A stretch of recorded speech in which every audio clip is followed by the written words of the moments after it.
Yo, what's going on YouTube? It's your boy Barber Jase and we are back with another video. Hope you guys are having a great day.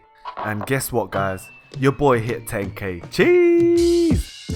I can't believe it guys. I only started this channel at the beginning of the year and I never would have thought I would help so many of you guys out there. I just started this channel for fun. I thought it might help a couple people out there, but you know what, I have to give back to you guys. I appreciate all of you guys. So here is the giveaway instructions before I start the video. So let's just go through it quickly.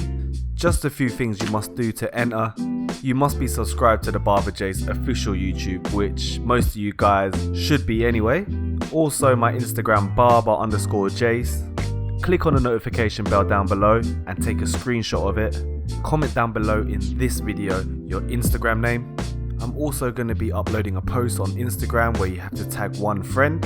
And to finalize your entry, you need to DM me on Instagram your screenshot of the notification bell. The prizes are a pair of wahl seniors, a set of andis foils, also a gold balance razor, and a few other things that I'll throw in as well. But make sure you do this before next Wednesday. Tuesday is the last day on the 18th, and the winner will be announced in next week's video, Thursday 7 PM. Good luck. But let's get into the video. I got my boy Dams in the cut, I got man like Derek behind the lens, the director, and we got Barber Jase with the afro pick, just combing out the hair, starting with the ends, working into the roots. So I'm going to use the wahl seniors, and before we start, always clip aside your clippers in between every client. If you look after your tools will look after you. But fun little fact, this stuff kills HIV and AIDS, so coronavirus is a minor. So I'm starting off using a number 6 on top, going through the hair very slowly first. If you go straight in too fast, you can end up pulling the hair, especially with afro hair. So going through it, all different directions, and then I pick it out again, and the second time you go over it, you can go over it slightly faster. There's less risk of the clippers pulling the hair. But definitely pick it out and go through it at least twice. So we're going to go for a lowish medium fade, and Dams wants curls on top. He wants to use a curl sponge on top, so we need some of that weight around the curvature. So I'm just going to create a shape using a number 2. I'm keeping the clipper fully engaged until around the curvature, around the parietal ridge. And then I'm kind of scooping out with a C motion just to keep a bit of weight so I can curl up them hairs with the sponge. You don't have to go super fast when you're creating a shape, because you're almost freehanding it when you're floating up or if you're scooping out. You don't need to rub on a client's head super fast. It's not going to be comfortable for the client, and you can't control the clipper as accurate, so slower, more precise strokes. So I'm going to go straight in with my trimmers to set in my bold guideline, taking it up about a centimeter above the ear and dipping it towards the back. As you can see, I always connect it in from the back, gives me a better angle, and it also gives me 2 guides where I can connect both points together. And same on the other side, make sure both sides are parallel, about a centimeter above the ear, and connect it in. Use the mirror to check the balance as well. So now, next guideline, the 0.5, no guard, clipper all the way open. I'm taking it up about a centimeter, maybe slightly more than a centimeter at the back, behind the ears. I like to push that 0.5 slightly higher at the back, as the hair is more dense at the back of the head. It just helps with spreading the fade out slightly more. giving it that blurry finish. Now putting in my one open guideline, taking it up the same distance as what you've done with the 0.5 no guard. As you can see, the guidelines aren't super clear, which means the client's hair is not as dense. It's going to be harder to see your guidelines, but the fade is almost there, it's almost done. It almost looks blended in after the guidelines. Well, you still can see the guidelines, but they're not as harsh compared to other hair types. So now I'm using a 1.5 guard to blend the one open into the two, which I did at the beginning when I created my shape. When you guys are fading using guidelines, you should be able to feel and hear the hair cut. As soon as you do, that's when you need to flick out. Because when you think about it, it's not going to cut anything below the one open, but as soon as you're past the one open, you should be blending. And to blend the hair, you need to flick out into the longer lengths on top. Now I'm just going back with the number 2. As you can see, there's a little bit of weight just around the curvature. And now I'm using my one guard to fade the 0.5 into the one open. So now I'm going to start with the lever open.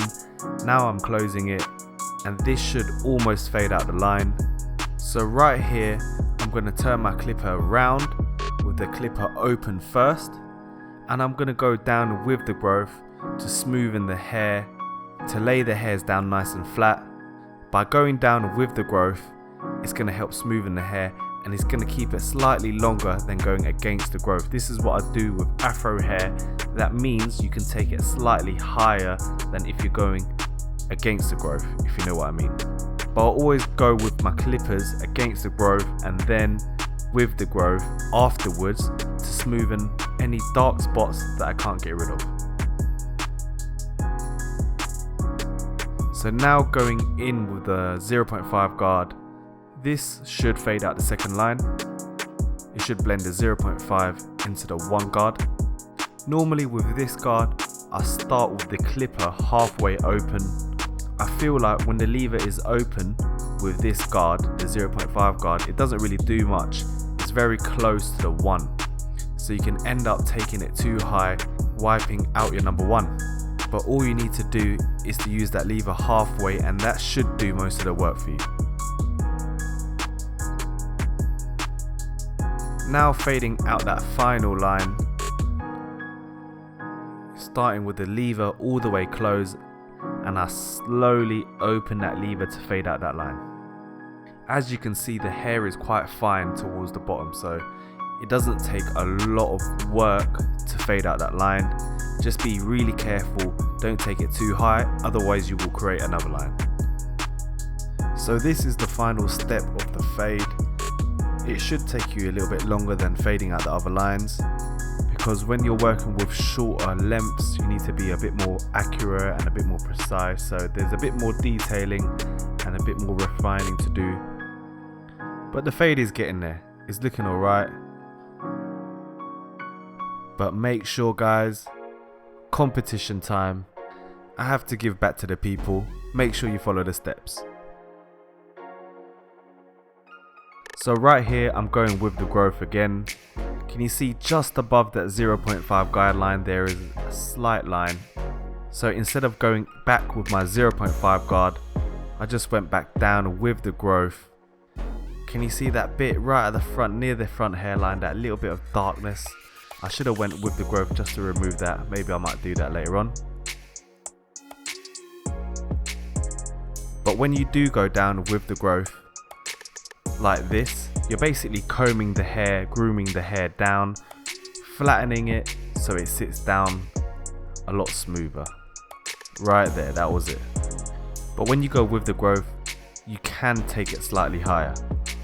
Also, when you're going down with the growth, you have to start off with less pressure, and you can apply more pressure the lower you go, which is opposite to when you're fading. When you're flicking out, you need to put less pressure, but now you're going down with the growth into a shorter length, you can put more pressure the lower you go. So here there's a slight ridge. I'm just rounding it off by using a number 2, going down with the growth, following the curvature of the head, and that should remove a bit of weight around the parietal ridge. So it's time to shape it up. I'm just gonna smoothen out the hair, going down with the growth and against the growth to get rid of that hair hanging over the hairline. This just flattens the hair down, it lays it down nice and flat, so you get a heavier shape up, which means you get a darker lineup. Now using a one open just on the hairline, and I'm going to apply a little bit of hairspray and use the hairdryer to hold it into position. Always starting in the middle and working towards the corners. I take it up very slowly, bit by bit, keeping it nice and straight, also not taking it too high into the hairline. With afro hair, the shape up is probably the most important thing. You can get away with an alright fade, but you can't get away with a dead shape up. This is what frames your work, frames your haircut, and gives it that extra edge. But to get a sharp shape up, it's all about preparing the hair correctly by tapering it, by laying the hairs down nice and flat, and by setting a nice guide and visualizing what shape and what lines you want to do before you do it. I remember when I started cutting hair, I wasn't the best at shaping up. Even now I'm improving. I'm not the best. It's all about practicing. The more you do it, the better you will get. And you need to train your eyes to see different angles, and you need to learn how to deal with different problems. No one has a perfect hairline as well, so just keep practicing. It's something you need to train your eyes. But right here I'm using a bit of hair fiber just to make that hairline look a little bit more sharper, to give it that crispy duck shape up. I actually want to get an air compressor, but I only think it looks good with afro hair, and I don't do loads of afro hair, so I don't know if it's worth it, but I might get it anyway, just for educational purposes. So after applying the fibers, I used the hairspray to lock it in, and I used the hairdryer with low speed and low heat to dry it. And then I go back with my trimmers just to touch it up one more time to remove any excess fibers. But tell me what you guys think, guys, about fibers and enhancements. I think it looks pretty sick as long as you keep it looking natural. You don't want to look at a haircut and be like, that's a nice haircut but it's painted on. I like it quite natural, so it doesn't even look like it's got enhancements in it, if you know what I mean. But make sure, guys, while you're there, you might as well comment down below your Instagram name. That's one of the steps for the competition. And also click on the notification bell while you're there and screenshot and send that to my DM and tag your mate in the newest post at Barber_Jase, Instagram, Chopstick Gang, where you at. So right here I'm just finishing off the haircut by touching up the beard, giving it some shape. It's not the thickest beard, but when you shape it up, you're going to give it shape.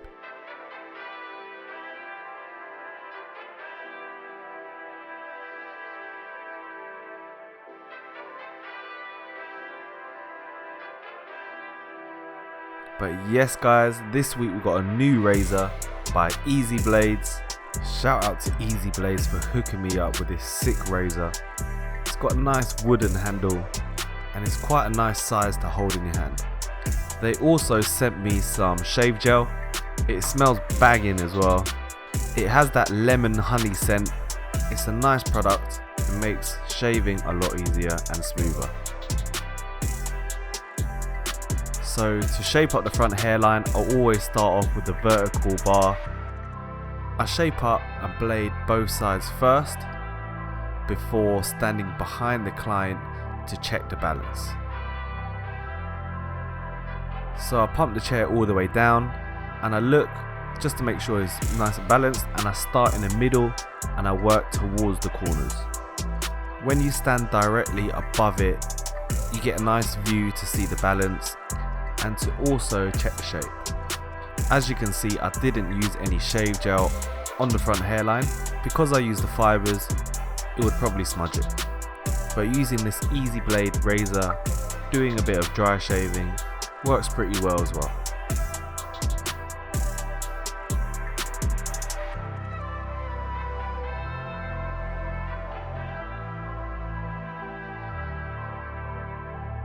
So now I'm just quickly touching up the beard, giving it some shape, using the shave gel as well, which gives it a nice smooth shave. I think this is my go-to shave gel now. So after shaping up my client, it's time to style him up. So before using a curl sponge, I always spray a bit of water. The water should curl the hair up naturally as well. Combined with the curl sponge will give it that extra twist. But that is it guys, that is the haircut complete. I hope you guys have enjoyed the video. As you can see, my client is loving his trim, he's enjoying it. And if you guys have forgot, this is what he looked like before. But thank you so much guys for watching, I appreciate all of you guys. The road to 10k is done. The next destination is 100k. But let's keep grinding, let's put in that work. Also guys, don't forget about the competition. I'm going to put the information at the end of the video as well. But stay fresh, stay faded, stay safe. It's your boy Barber Jase. Peace.